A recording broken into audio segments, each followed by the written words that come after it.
स्वागत है मित्रों हमारे YouTube चैनल तलाश माँ की पद्मश्री आचार्य कौलक्लूरी इनाक जी की।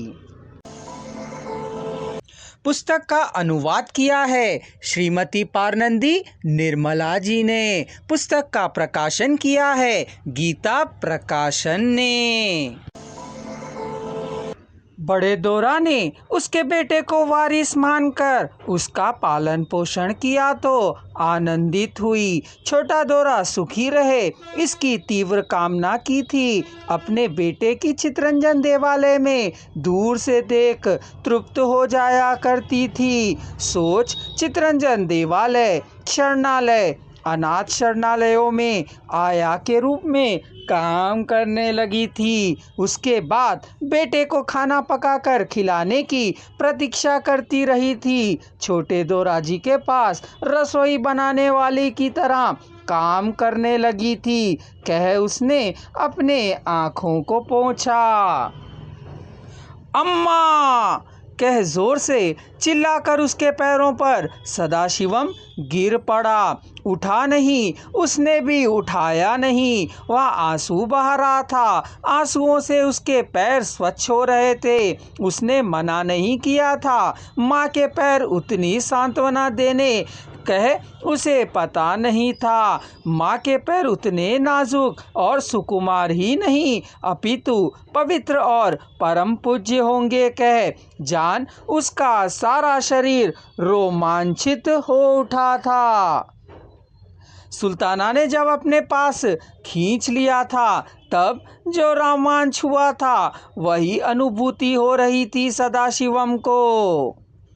मातृ मंदिर में सुल्ताना के गाढ़ालिंगन करने पर प्रवाहित हुई विद्युत धारा आज भी उसके चरणों के स्पर्श से सारा शरीर विद्युत प्रवाह से संचालित होने लगा था। सदाशिवम कांप उठा। पैरों में उठने की शक्ति नहीं थी उसके। वह उठा नहीं रहा था। जन्म देने के बाद पैर पर पड़ा शिशु आज 30 साल के बाद उसके पैरों पर पड़े रहने से उसे अभी ही शिशु पैदा हुआ सा लगा और लड़खड़ा गई। वह पूरी की पूरी स्तंभित हो गई थी। उसके पैरों में लीन हो गई थी। पैरों पर पड़ा शिशु की तरह आंखों के सामने दिखाई देने से वह पुलकायमान हो उठा। उसे उसकी बेटा है कह 30 साल के बाद मालूम चला यही उसकी माँ है। यह बात उसे पैदा होने के 30 साल बाद पता चली। उसे पता था कि वह अपने बेटे को खाना पका कर खिला रही है, लेकिन उसे नहीं मालूम था कि वह अपनी माँ को पकाया खाना खा रहा था।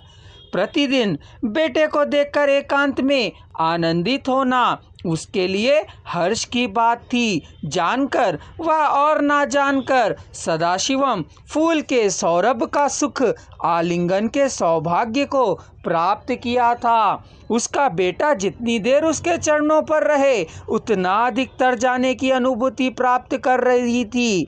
अपनी माँ के चरणों में लौटने के भाग्य को खो देने के प्रतिफल के रूप में उसके चरण उसे प्राप्त हुए थे। उस आनंद के सागर में वह तैरता उतरता जा रहा था। उसके आंसू सदाशिवम के सिर को भिगोकर सिर स्नान कराने तक वह उसी प्रकार बैठी रही थी। वह उसी तरह पैरों की पूजा करते हुए रह गया था। उसके पैर और सदाशिवम का सिर आंसुओं से स्नान कर पुनीत हो गए थे।